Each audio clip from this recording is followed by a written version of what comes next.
We are in Hosea chapter 1, verses 6 through 11, talking about the second and third child.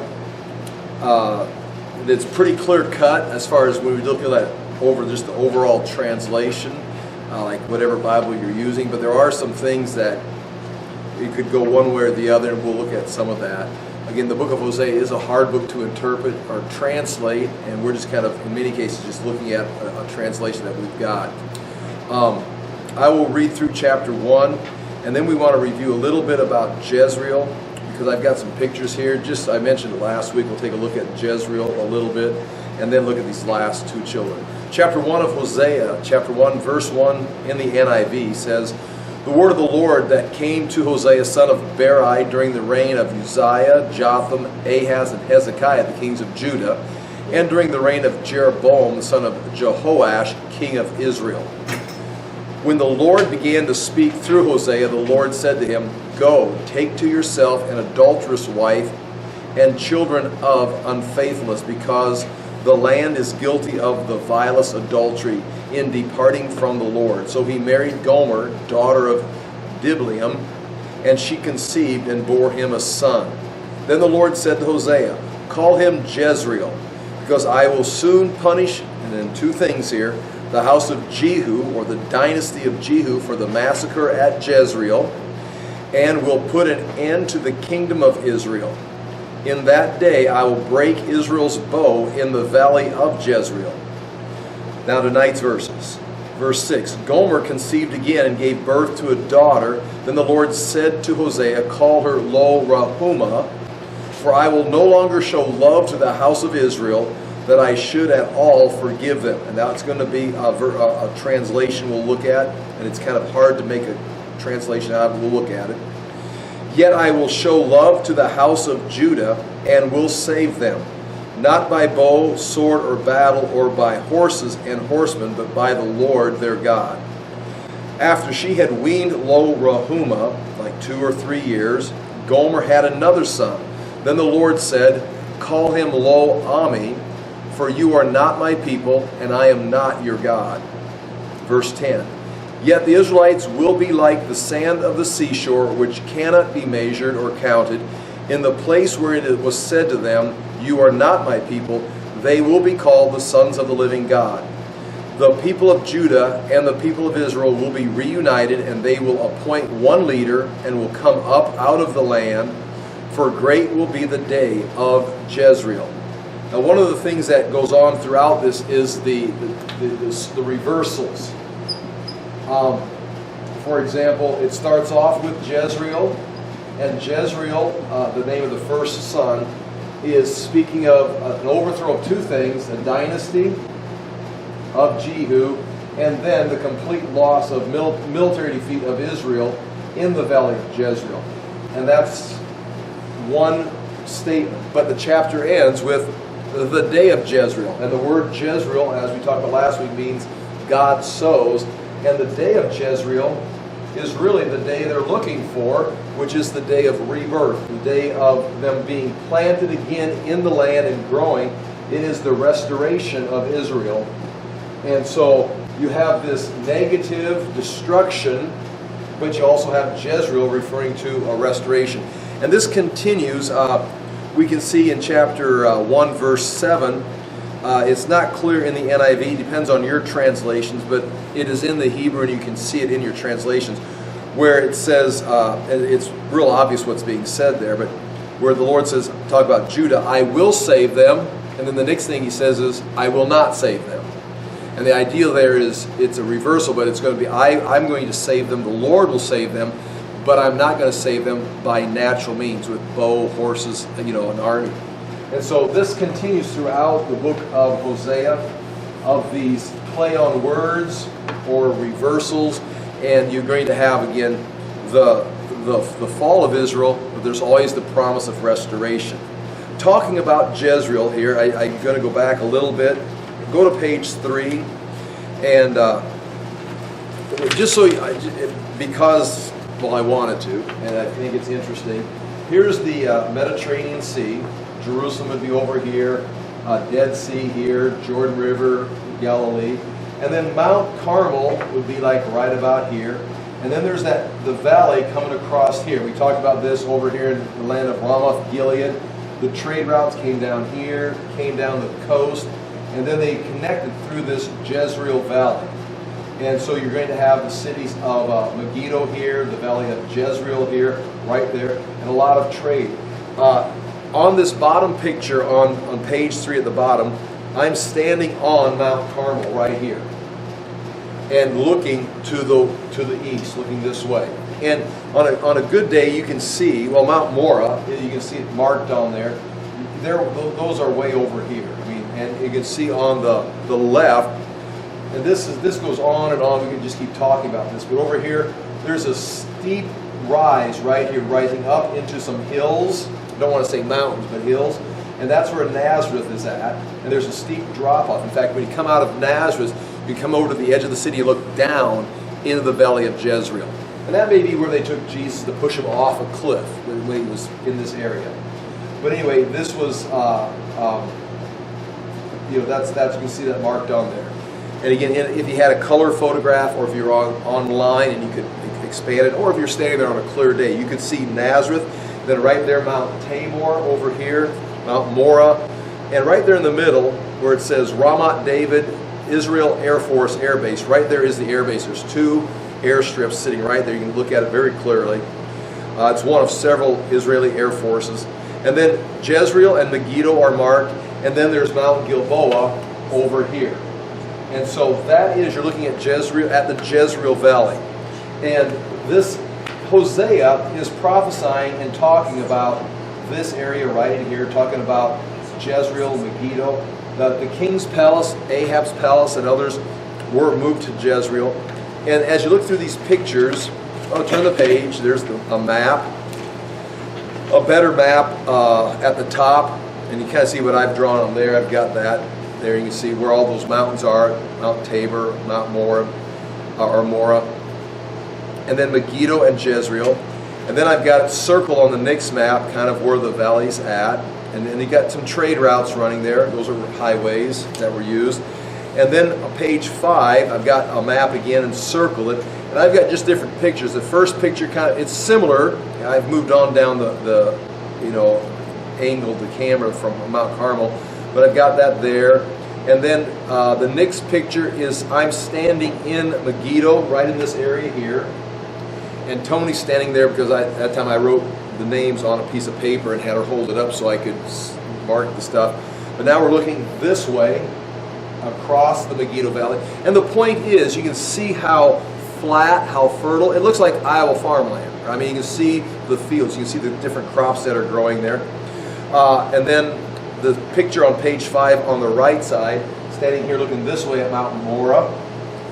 And then the last one just looking generally at the Jezreel Valley, looking straight across it like we had before. Turn the page again, page 6. That's another picture from Mount Carmel, looking clearly at Jezreel, and you can see another place there in Herod. You can hardly read it on there, but that's where help me out, the 300 men broke Gideon. That's where they would have met and drank water, right in that area. Now, what is interesting, I referred to this last week, it helps us identify when we talk in chapter 1 verse 5 when it says in that day, or verse 4, the house of Jehu for the massacre at Jezreel. Like I said last week, it makes it sound like it's because he overthrew the dynasty of Omri and Ahab, that now he's going to be punished. But that's how the NIV brings it out, and that's fine. But it's probably talking about he's going to bring on the house of Jehu, Jezreel, which means the valley, the battle, the field of blood. Just like that's where Omri's dynasty, or Ahab's family, died. They perished in Jezreel. They went to the battlefield. That's where, and it's going to happen in 733, Tiglath-Pileser is going to take this land, very, very important land, away from Israel, and they're going to begin to crumble under the weight of the Assyrians, so that by 722 they will have faced defeat, and Samaria itself will fall. So these are a list of the battles, and it goes back to, you see, 2350. These are just the major battles that we refer to.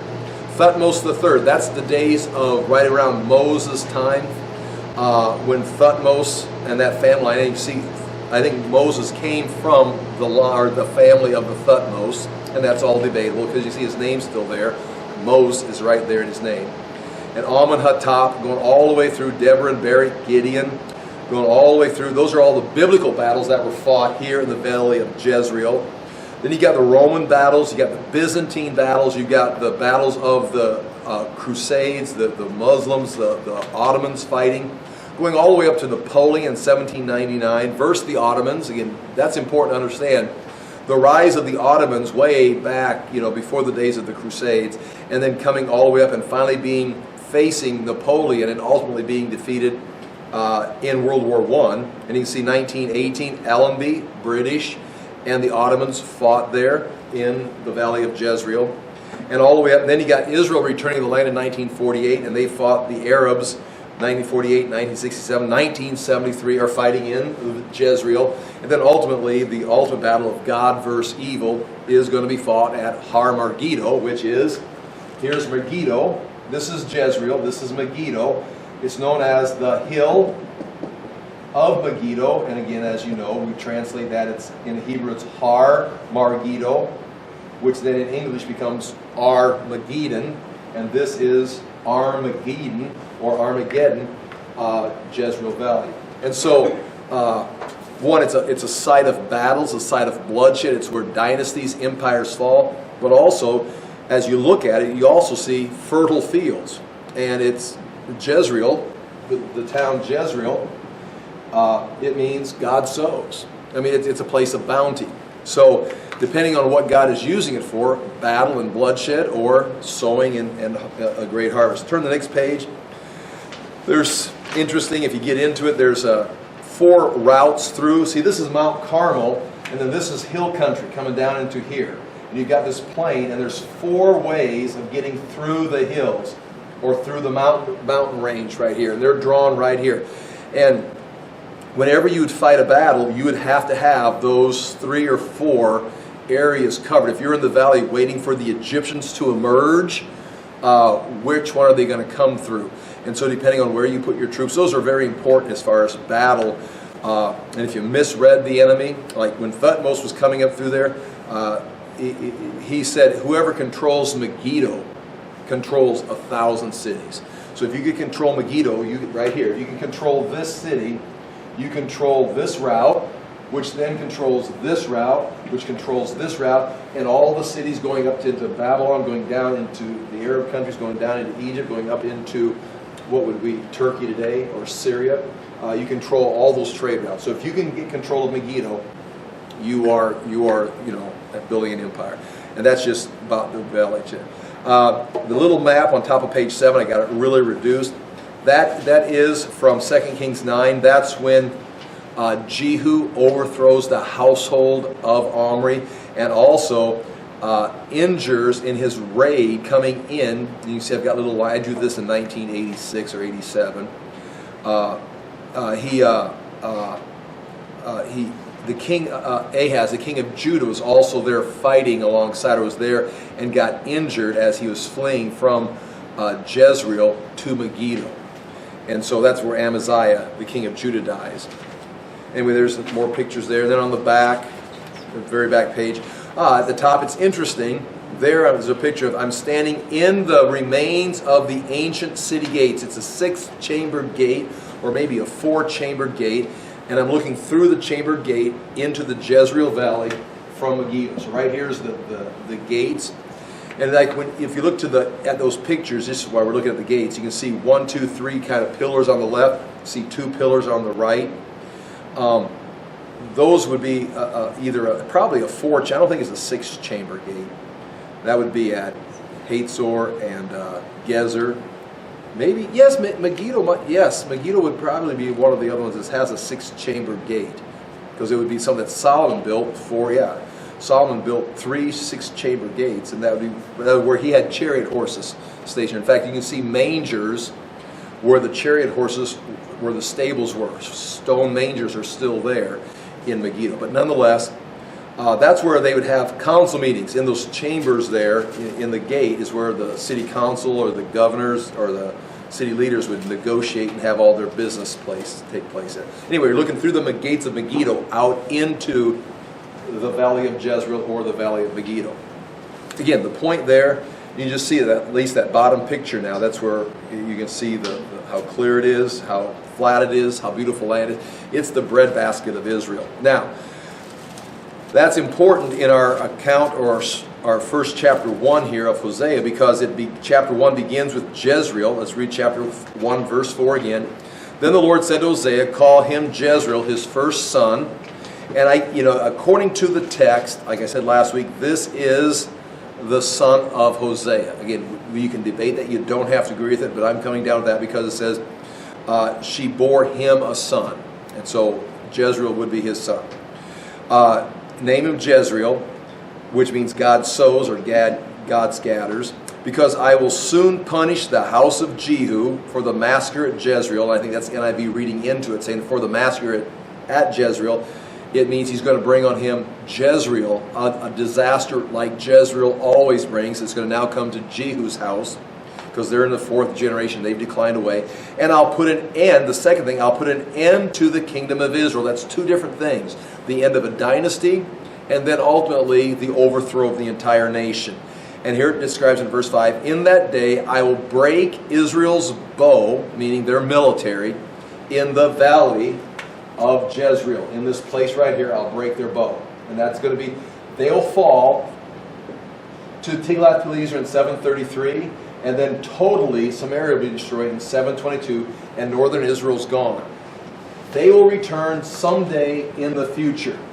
And that's where this chapter ends, and we're talking about for the great day of Jezreel. We're going to end the night talking about that verse. Someday they're going to be brought back, and then they'll grow, they'll prosper. There'll be a harvest then of Israel being restored. But that day, it's interesting because that day was prophesied here, the fall, and we have never seen that recover. We're still waiting for that day of restoration. And it's going to be, most likely, again, all these things are like, well, are you sure? Well, no, so many things, you've got to take everything into account, especially in the book of Hosea.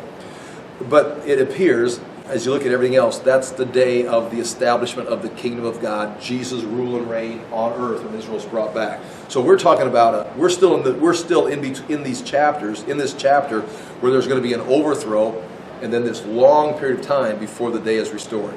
Okay. Now we go to verse 6. This is new now. Gomer conceived again. Now, when we talk about this, we know that she has got sexual immorality. She's unfaithful sexually. It's possible this is not Hosea's child, but it doesn't say it is not. And in the context, the way it's written, because the first child was his, it's safe to assume this is also his child. But there's room to say, well, she's unfaithful.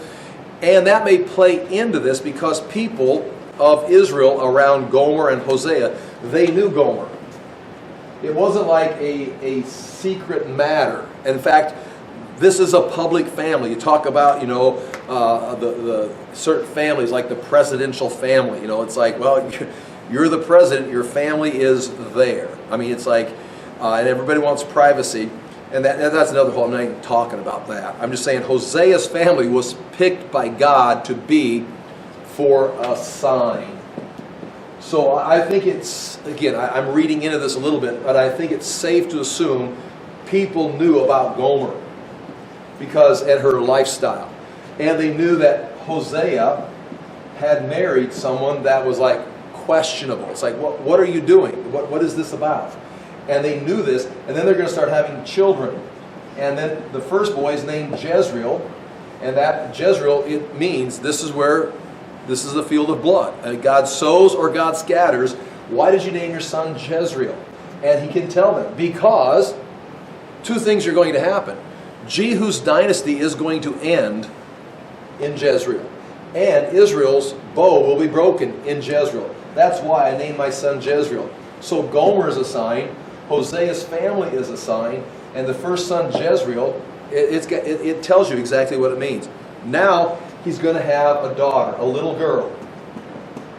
And I think we should, because we're not talking about a young woman, we're not talking about a lady, we're talking about a little girl, which is, she conceived again and gave birth to a daughter.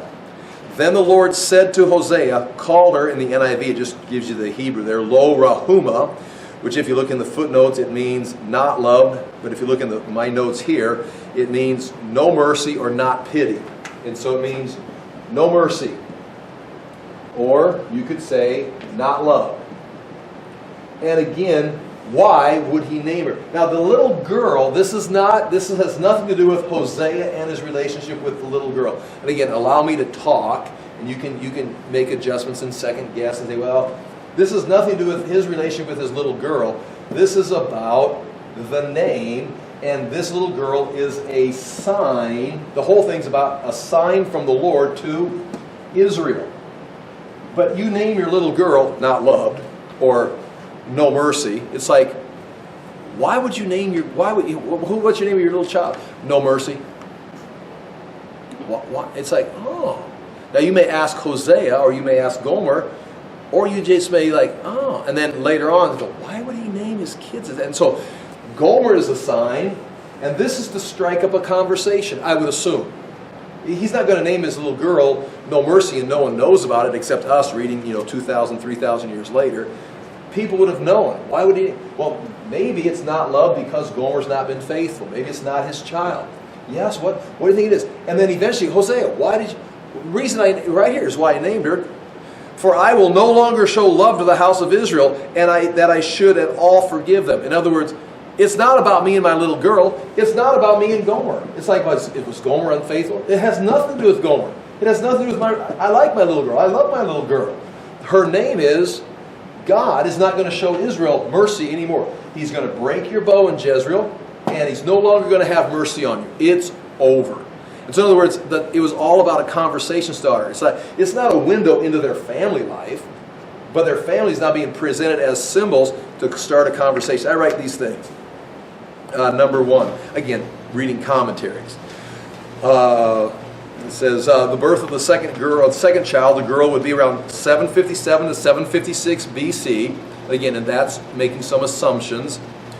Assuming again, this is all taking place at the end of Jeroboam's reign. Assuming and knowing that these things have to be prophesied before 733, when it all begins to, when Tiglath-Pileser begins to take the land. Otherwise, there's no prophecy. If it's after 733, it's no prophecy. If it's not during Jeroboam's reign, then the text is wrong. So there's a window where this takes place. So you kind of squeeze them in, and you've got a series. It's not going to happen like in over a weekend. You've got a period of 6 or 7 years from the marriage, the birth of the first child, birth of the second child, and then eventually a third child after the little girl's weaned, which could be another 2 or 3 years. It says, I just right there, I've got point 3 is what I'm saying, what I just said about starting a conversation. The name was point 4, the name was assigned to the people of Israel. Number 5, the lack of Hosea being directly credited as being father is not a clear indication he was not father. I've kind of addressed that.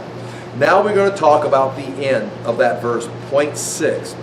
I do have it in the Hebrew, transliterated. And if you got to read it backwards. So we're going to start on the right side reading this way. The letters will be correct, but the words will be in backwards. So I'm going to read the English words, and you can see right above the Hebrew letters, and above that the transliteration of the Hebrew into English letters. It says, and she conceived. That's what that first word means. Again, and bore a daughter, and said, and God said, to him, assuming to Hosea, call her name to Lo Rahuma. For, and here's the reason, the second line, for no more longer I will have mercy on the house of Israel. Now that's all pretty straightforward. Her name is Lo Rahuma, no mercy. Israel's getting no mercy. Jezreel, they're going to die in Jezreel, and I'm having no mercy when it happens. Now here's the last 4 Hebrew words, 1, 2, 3, 4. But utterly I will take away them. That's the word for word translation. Now my NIV says this.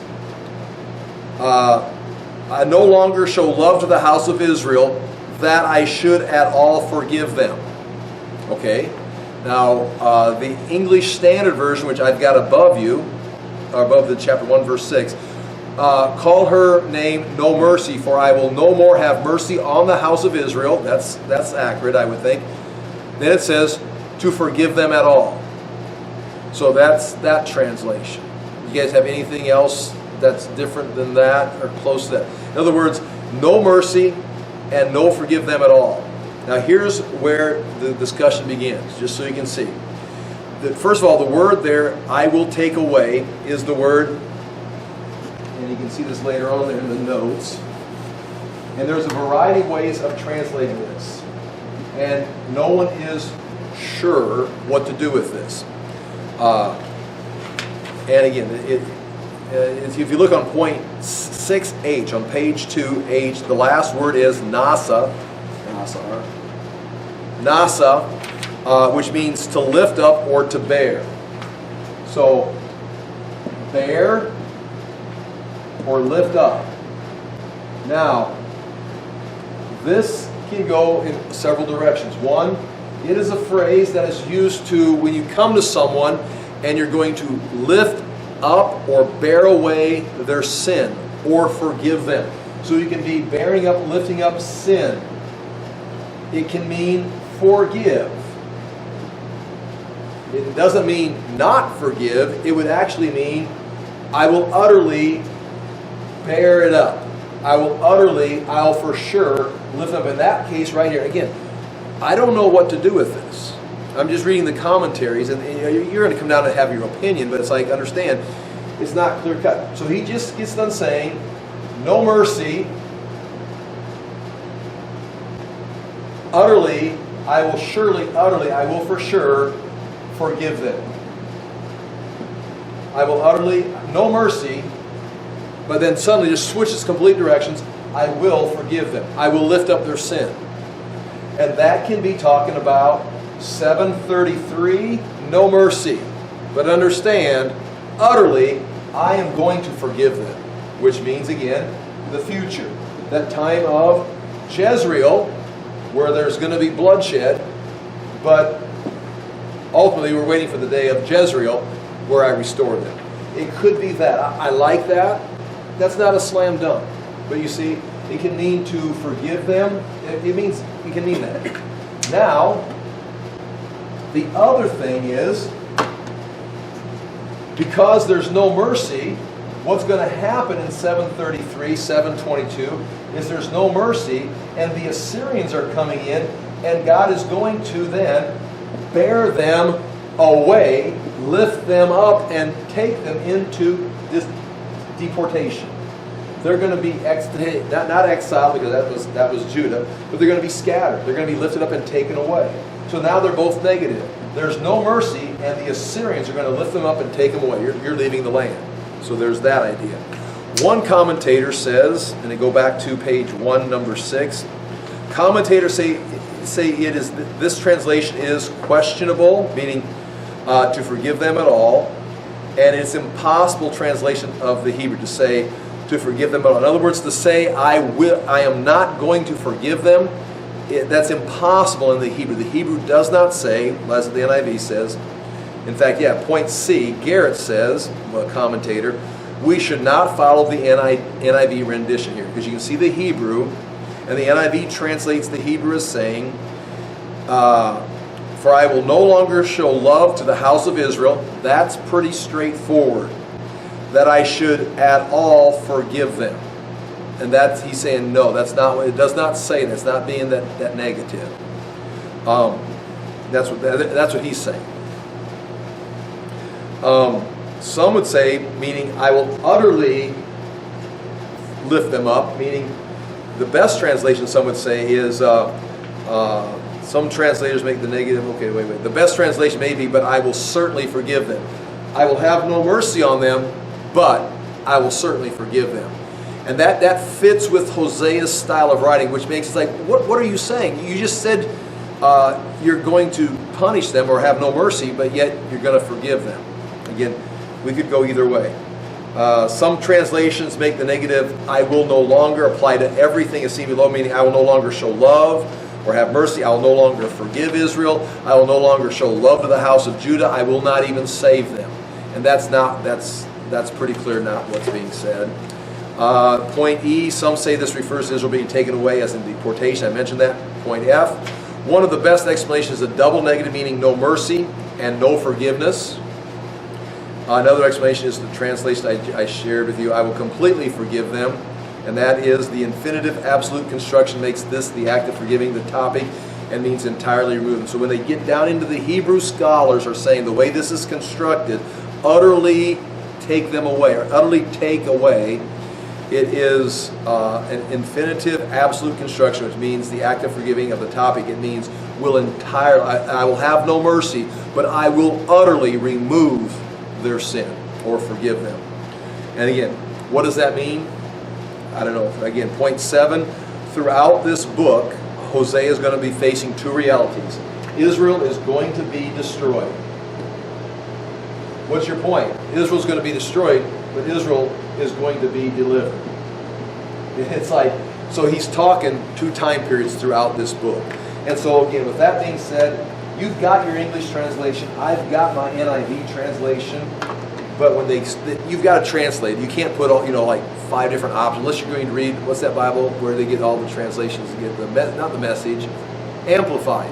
The Amplified Bible. Have you ever read an Amplified Bible where they've got, if you want to get, it's fun if you're studying, but you could get real, because they just take all the translations and put them, and if they're different, they put them all right beside each other. So, that's what that means. I'll read it again in the NIV, and most of it's pretty clear. The point is clear. Israel's going to get no mercy, and the little girl's named not loved or no mercy, and it's a point of conversation.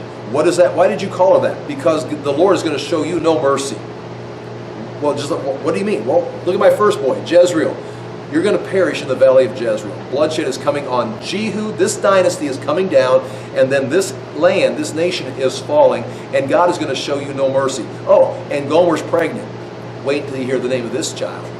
It's like, it's a 7 years of like, what is going on? And they may be, I don't want to say a happy family because Gomer's not unfaithful, but Hosea, we find out in chapter 3, loves his wife. He goes and gets her back. And I think if he loves his wife, he's going to love his children. So this, if you want to say it's a family that's got issues, it's got some strange names, but Hosea is holding his family together. So this is not about his family. His family is assigned to Israel. God is trying to somehow, are you listening? I'm going to name these kids some ugly names and have an ugly looking marriage here. The point is, ask me about this. Let me explain to you why we did this. Okay.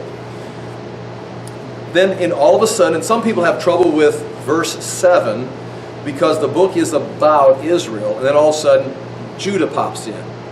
And some would say, the critics want to say, well, this was added later to make the book relevant to Judah. But again, it fits with Hosea's style. So here we go, chapter 1, verse 6. Gomer conceived again and gave birth to a daughter. Then the Lord said to Hosea, call her not loved. For I will no longer show love to the house of Israel, or no mercy. For I will no longer show love to the house of Israel, that I should at all forgive them. Or, but I will utterly forgive them. Then verse 7. Yet, NIV says, I will show love to the house of Judah. So Israel is a no love. The love is going to Judah. But Judah is in a different case. It's a warning, and throughout these prophets, Israel is being said, they're falling. Judah, don't be like your sister. Judah, don't follow this example. Israel's coming down. And I think that, and I think it's safe to assume, Judah watched this. They had Amos, they had Hosea, they had Micah, then they had Isaiah, everybody pointing up here. And Judah coming alongside with like Hezekiah and Josiah and Jeremiah. It's like, oh my gosh, they're gone. We need to change. And Judah did respond to God's destruction of Israel, and they did last, another 120 years, or however we want to take 722 down to 586 of the final destruction. So Judah did, and ultimately Judah's going to fall. But here it says, Yet I will show love to the house of Judah. So when he says, yet I'll show love to the house of Judah, he's not talking about 586 in the Babylonian times.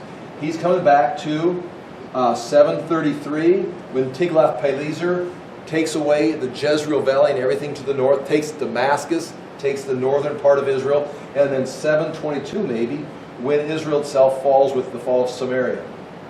During this time period, Judah will be spared. We'll look at this. They'll be spared in 733, and that may be what it's referring to. But I like to think of it this way, especially when you read these verses. The Assyrians are coming all the way through 733, 722, and then, of course, 701. And I think, as you know, 701 fits this the best.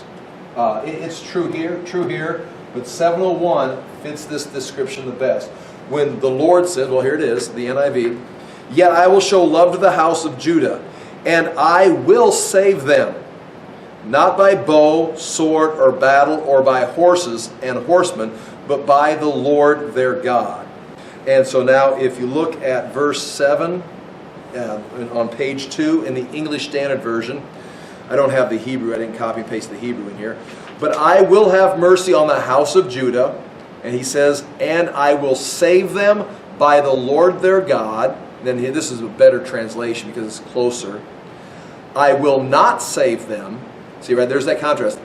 Just like before, I will save them. What did you say? Well, what I'm talking about is I will not save them. It's like, I'm not going to have mercy. What did you say? I'm going to utterly forgive them. So you have that, but here, it's easier to explain here. I will save them by the Lord their God. I will not save them by bow, or by sword, or by war, or by horses, or by horsemen. So in other words, point 2 is what I wrote here. This also is conflicting. I will save them, meaning I, the Lord, will save them myself. Judah will be saved by the Lord. But it also means this, I will not save them, meaning the Lord will not save them using any kind of human means. Because God can use human means. He's going to use human means to destroy Israel. God doesn't come down and destroy Israel or Samaria. It's Tiglath-Pileser, it's Shalmaneser V, then it's going to be his brother Sargon. They're going to be the ones that do the destruction. It's the Lord, but he's using the Assyrians. Nebuchadnezzar was used by the Lord. But in this case, he says, I'm going to deliver Judah. I, the Lord, I will save them. But I will not save them by any kind. I'm not going to use a military. I'm not going to use cavalry. I'm not going to use any of these human means. And so we can look at this. We'll go to Isaiah and look at a verse here in just a moment. But in 701, that is when this takes place. When the angel of the Lord goes out and strikes down 185,000 of the Assyrians with Sennacherib's army, and they perish. Isaiah prophesied it to Hezekiah in Jerusalem. It says, the Lord says, it's not by bow, we're not going to fight them. The Lord is going to fight this battle. You just stay here. And the fact is, there's nothing left of Judah. By that time, only thing left was Jerusalem. All their fortified cities had been taken by Sennacherib. Lachish was memorialized on his palace walls, the destruction there. And so in 701, the only thing left was going to be the Lord that could fight the battle. And so that again would fit exactly during this time period. 733 to 701 is when that fits.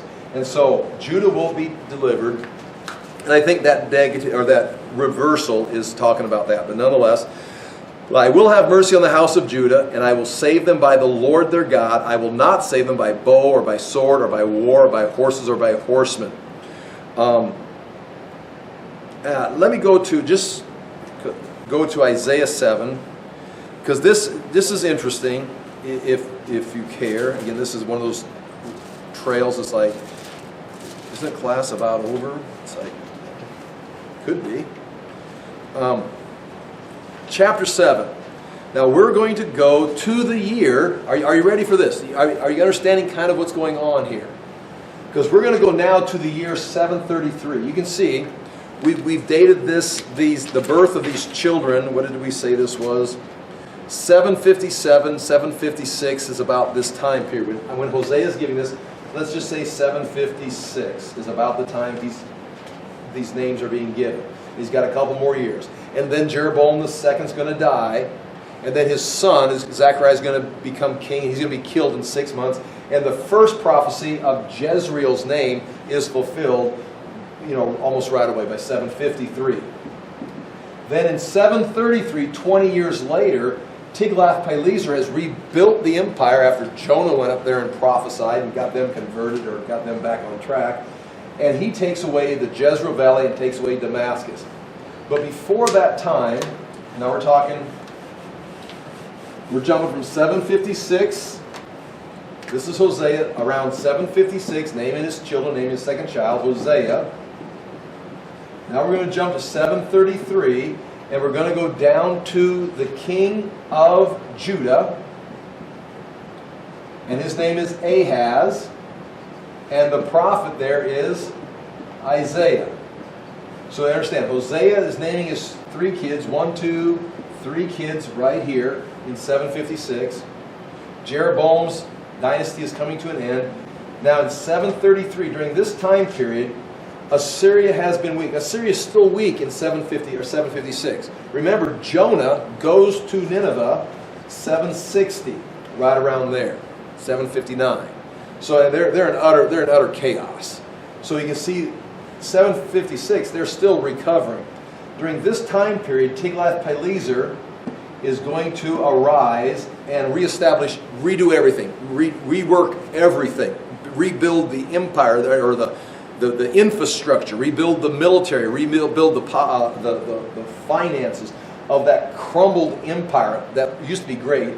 He rebuilds it, and it just keeps going and growing. And so by 733, he's taking Damascus and northern Israel. So during this time period right here, King Ahaz has got a problem. The Syrians are trying to rebuild, and they're siding with what remains of the kingdom of Israel. I'm going to erase a little bit here. Galilee, Jordan, Dead Sea, Jerusalem, boundary, Samaria, that's a little north. And then up here is Syria, and then up here is Damascus. And the Assyrians are still rising in power. They're coming. The Syrians, the king of Damascus, and the king of Israel are siding together, and we've got to group together to keep the Assyrians from coming back.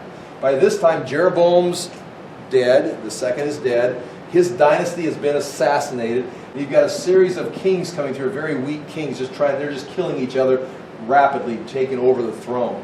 So this is these guys are crumbling. These countries are crumbling. Ahaz is down here, and they want Ahaz to join them in this rebellion. And Assyria's just coming. They haven't made any treaties with them, and Ahaz is supposed to join them and fight and push Assyria back. He's got constant tweets and talk shows and legislation coming at him. You need to make a treaty with these people. We got to get on board. He's got advisors. Well, here comes Isaiah. Chapter 7, verse 1. This is exactly where this takes place. When Ahaz, son of Jotham, son of Uzziah, was king of Judah, King Rezin of Aram, or Rezin, the king up here is Rezin. Okay, that's historical. And Pekah, son of Remaliah, king of Israel. Pekah, again, he's another whole dynasty. I mean, there's no dynasties up, these are just people taking over. It's not like down here. Ahaz is a descendant of David. He's going to have a son and a grandson that's going to be a descendant of David. I mean, this is the line of David that's still ruling here. These guys they're just chaos up here. So Rezin of Damascus or Syria and Pekah of Israel, a crumbling kingdom that's already been announced by Micah, Amos, Hosea, that you're done. I mean, it's just a matter of, how bad it's going to be as you die. Son of Remaliah, king of Israel, marched up to fight against Jerusalem, but they could not overpower it. And what they're doing is they're trying to put political pressure, military pressure on Ahaz to join them. They're not necessarily trying to kill him. They're trying to join with us. And he hasn't been cooperating. We're gonna put pressure.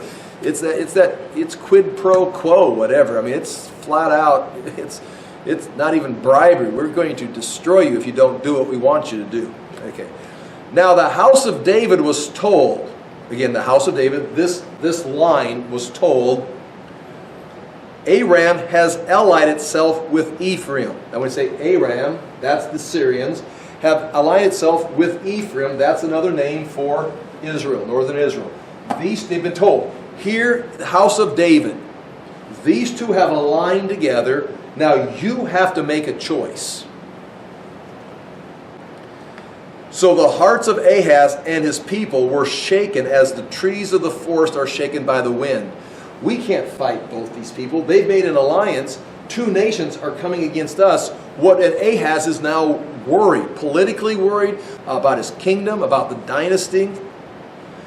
Then the Lord said to Isaiah. Now imagine Isaiah. He's young. You think of Isaiah, an old man. This is Isaiah, the young guy. This is the young kid. He's got kids. In fact, I think right here you're going to read it. He's carrying a kid. His wife was working or something. She's called a prophetess. So she's out doing something. And he's got a kid on his hip. It's like, trying to shh. He just, and he's doing his ministry with the kid. I mean, it's right here. Later on, he's going to live all the way through Hezekiah's reign. He's going to advise Hezekiah. They're going to write letters. They found Bula, sealed documents with Isaiah's signature and Hezekiah's signature. They found within feet of each other. Hezekiah is going to die. Manasseh is going to come in, and Isaiah is going to continue to give advice to the house of David, Ahaz, Hezekiah, and then Manasseh. And eventually Manasseh is going to just have had enough of the old man and saw him in half. He's going to persecute him. He's going to run and hide, cut down the tree, and saw him in half that he's hiding in. And that's recorded in Jewish writing. So this is not the old man Isaiah. This is the young guy got daycare duty today. Wife somewhere else. I don't know. Just read it. Then the Lord said to Isaiah, "Go out, you and your son, Shear Jashub." It's like, Galen, you and Tyler go teach Bible class. The Lord didn't say, but that's like that. It's like, we're here. It's like, oh no, I got daycare today. Well, take your son with you. It's not like two men prophets. This is like a kid. It's like, well, what is it? Well, take a toy and take him along, whatever. And these names. Now listen, it's interesting because this is the time period. See this? This was Hosea 756 in this time period. 733. This is now down right in this time period. This is down in Judah. You got a prophet, and they've all got kids. They've got kids, and Isaiah's kids' names are going to mean something. They're going to have these symbols. In fact, Isaiah is the one who writes that his children are signs and symbols for the people. Isaiah is going to write that. Go, you and your son, Shear Jashub, to meet Ahaz at the end of the aqueduct of the upper pool on the road to the washerman's field. Now, what he's doing out here, Ahaz, this is Hezekiah's pool. It's in the northern part of the old city of Jerusalem. I've gone up into the Petra Hotel and got some looking down into it. I can talk about that too. It's up in the northern part. But it was outside the city walls at this time. It was a natural pool that aqueducts were feeding water into. It's still part there. Washerman's Field. And Ahaz is up there. What's he doing? He's not up there bathing. He's not up there just relaxing on the beach. He's not, taking the day off. He's in the pool swimming. He's up there checking, just like Hezekiah, checking the water sources. They're under attack. Do we have water? Are we going to be able to have enough water? What do we do to keep them from getting the water? Hezekiah is going to dig Hezekiah's tunnel for that very reason, to move the pool of Gihon Springs to the other side of the city. So this is now before Hezekiah. But he's up checking the water springs at the aqueduct, or the upper pool, which means there's a lower pool, Pool of Shalom, on the road to the washerman's field. And say to him, Isaiah, here's your word to Ahaz. Say to him, be careful, keep calm, and don't be afraid. In other words, Hosea has just says, the Lord is going to deliver Judah. Not with bow, not with horse, not with the military. The Lord is going to take care of this.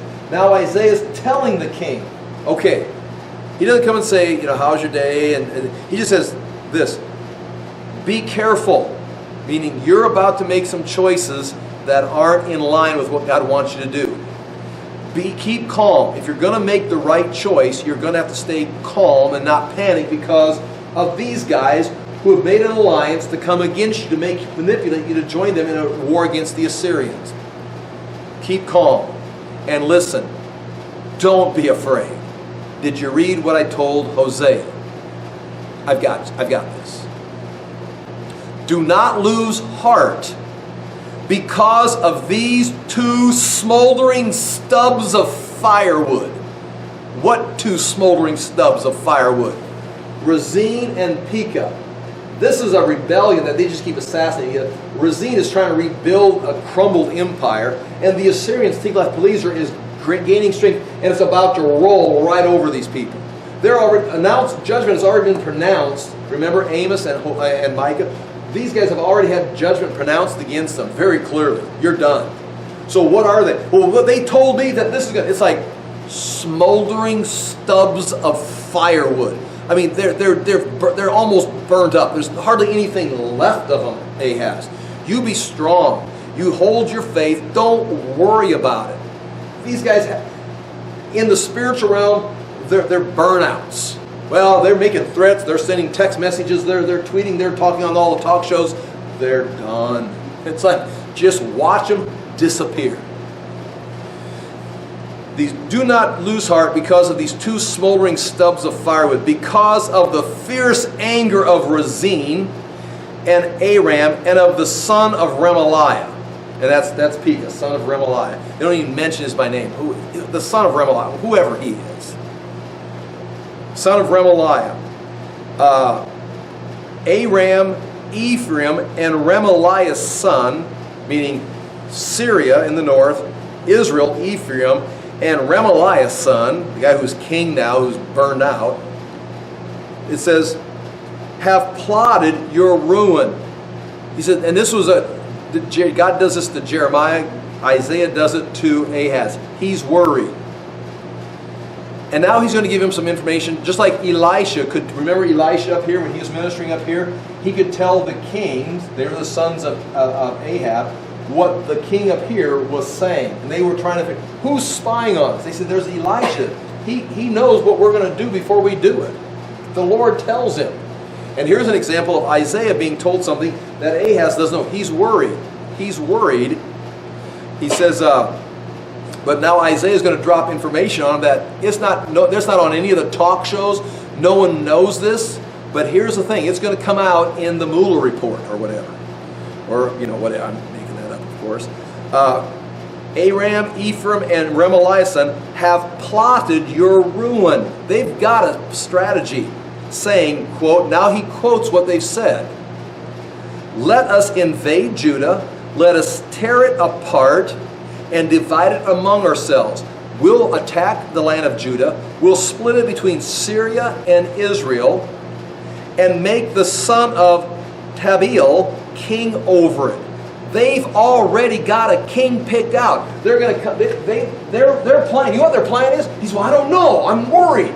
Well, I'll tell you what their plan is. No one else knows this. The Lord told me.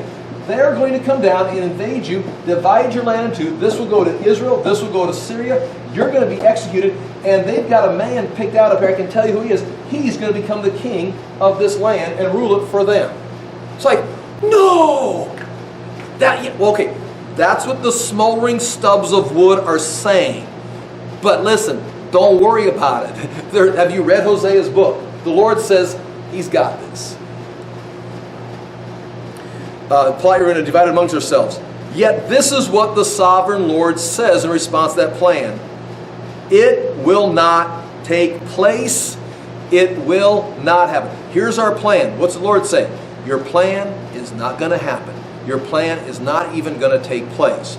So if you read about this, if you hear about it on the talk shows, understand, the Lord's already taken care of it. For the head of Aram is Damascus. Now he's talking about how weak they are. The head of Syria, or Aram, is Damascus, and the head of Damascus is only Rezin. He says, the head of Syria is Damascus, and the head of Damascus is Rezin.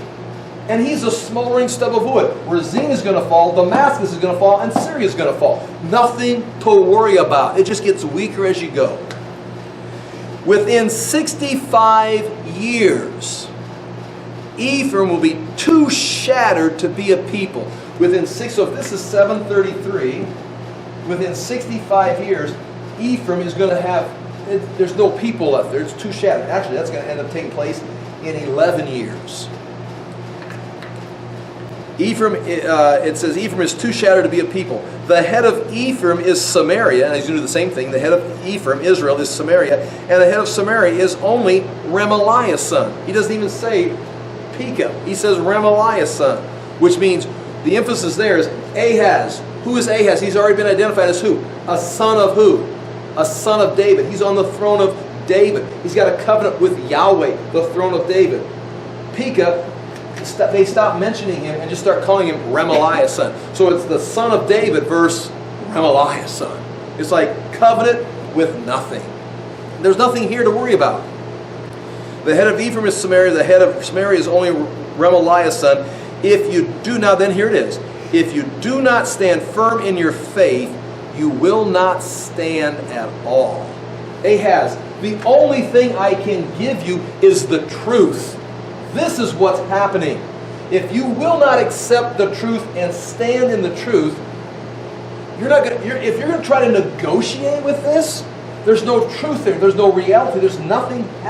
It's all falling apart. And if you align yourself with this, you're going to collapse with it. Don't go there. Stand in, again, faith is not that wishful, mystical, I'm just going to believe and click my heels together. I've just given you truth from Yahweh. Now you accept this truth as reality and act on it, and don't worry about these guys, because, well, by 733, Tiglath-Pileser has destroyed Damascus.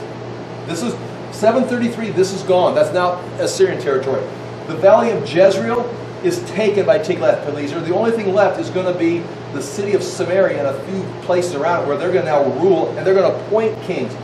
Pekah, the son of Remaliah, is long gone, and someone else is going to replace him. This now is all Assyrian territory. Just stand firm in your faith. Now, if you want to know how this goes, verse 10, he's given him this. Now you would say, yeah, but how is he supposed to know Isaiah's giving him truth, reality? Well, Isaiah the prophet is going to do what many prophets do. I'll confirm this for you. And he says, this is amazing. How would you like me to confirm this? Again, the Lord spoke to Ahaz. Ask the Lord your God, ask Yahweh your God for a sign. I will confirm what I've told you anyway. Remember, Hezekiah and Isaiah had the sun go backwards. Isaiah said, you want a sign? And the sun went backwards. This is the same thing. Ask the Lord your God for a sign, whether in the deepest depths or the highest heights. You name it, he'll do it to help you understand this truth. But Ahaz said, I will not ask. I will not put the Lord to the test. And that was not, I'm too faithful, I've got faith. It's like, it was Isaiah, take your kid and go home. I mean, what? I'm up here with my military, with my generals, inspecting the water source. We've got a real confrontation. We've got a real threat to our nation. I'm on the throne of David. I'm not going to ask your God for a sign. It's time for you to go back to daycare, Isaiah. Now, what were we talking about? And again, that's what he says. He's not saying, oh, I don't want to put the Lord to the test. He's saying, are you finished? I'm not going to put your Lord to the test. Ooh, some spooky little sign you're going to give me. Leave. Then Isaiah said, hear now, you house of David. Is it not enough to try the patience of men? Will you try the patience of my God also? You're making fun of me, but you're making fun of my God. And now we're moving into a different territory. Therefore, the Lord himself will give you a sign. He said, I'll pick the sign for you. Now, this has got twofold meaning. This is the Christmas message. Are you ready? The virgin will be with child and will give birth to a son and will call him Emmanuel. He will eat curds and honey when he knows enough to reject the wrong and choose the right. That's about 12 years old. But before the boy knows enough to reject the wrong and choose the right, the land of the two kings you dread will be laid waste. Now, do you remember what I said right here? Within 65 years, the people will be too shattered. If this is 733, 11 years later, Samaria is going to will fall. And now he says, now again, this is twofold. He says, the boy will eat this when he knows what's right and wrong. But before he gets to be 12 years old, before we get to the 12th, or before we get to 721, the land of the 2 kings you fear within 11 years, these kingdoms are gone, and these kings are gone. They're smoldering branches, and they will be gone in 11 years. Bam! 7:22. The Lord will bring on you and your people and on the house of your father a time unlike any since Ephraim broke away from Judah, and he will bring the king of Assyria. You're going to now face the king of Assyria yourself, because you wouldn't stand in faith with the Lord. You're going to talk to the king of Assyria. And Ahaz had to talk to the king of Assyria, and the only way he could get out of it was pay a huge tribute so they didn't destroy his land. And that is going to hold ground throughout Hezekiah's reign, and Hezekiah is going to have to continue. Hezekiah inherits the kingdom with this huge tribute, which is basically taxation. Don't kill us, and we'll give you money. A huge amounts of money. And they kept raising it. It's talk about bribery, talk about extortion, and that's what's going to take place. And it goes on and talks about this. Now, you can see right in there, there's going to be, it goes through, and there's going to, Isaiah's going to have a child. Now, again, the child he's talking about, maybe the child he's holding, maybe it's a young child. It may be the child his wife is home with. But there's an actual child in reality that they could watch him grow up. Now he's 4. Now he's 5. Now he's 7. And they're watching him grow up. Just like Hosea had sons and children for signs, Isaiah's got signs. How much longer? How old are you, son? He's 10. You got about 12 months left. And you should have listened to me. And now Isaiah's 12 years older. Now Isaiah's the man of God. Isaiah's got a reputation. Isaiah's prophecy coming true. And Ahaz is having to face all this and pay tribute. And then, of course, it comes up. Now again, those verses right there are taken out of that historical context and projected into the future. And you know the verse. The virgin, which means the young woman, it means a young woman, unmarried woman, will be with child. Again, when it says right here, young woman, it can mean a young woman engaged to be married. It can mean a young woman that's a marrying age. But the point there, it's in the New Testament, it's understood as a virgin who's never been with a man. And of course, then Gabriel comes to Mary, and that's very clearly a virgin and never been with a man. And she even asked the question. I mean, if she wasn't a virgin and says you're going to conceive and have a son, you don't ask, how can this be? I mean, someone who's sexually active, if they're married or just run around like Gomer, and the angel comes and says, well, you're going to have a son. It's like, okay. And you cannot figure out how that's going to happen. But she goes, how am I going to have a child? I mean, the reason she asked the question is like, I'm not married and I'm not Gomer. It's like, how is this going to happen? Well, the Holy Spirit's going to overshadow you, and you will conceive and give birth to the one who's going to sit on the throne of David. So anyway, that ended up being a Christmas message. Very good. All right. Well, we didn't get through chapter 1. I mean, close. We got one more child. 3 children, 3 weeks. I don't think anyone's ever drug out the first chapter of Hosea for. We're gonna finish it in 2020. I mean, that's how bad it is. Okay, I'll pray and we're free to go. Thank you for coming. Father, we do thank you again for your word. We thank you for the truth. We ask that we may again consider these things and understand them, but also be able to make application to our own lives and realize that you have given us your word in many ways that we may again have faith in it, that we would stand firm in our faith as we wait for your return. Again, Father, we ask that you'd show revival in our time, in our land, in our churches, in our culture. In Jesus' name we pray. Amen. Hey, thank you for your patience.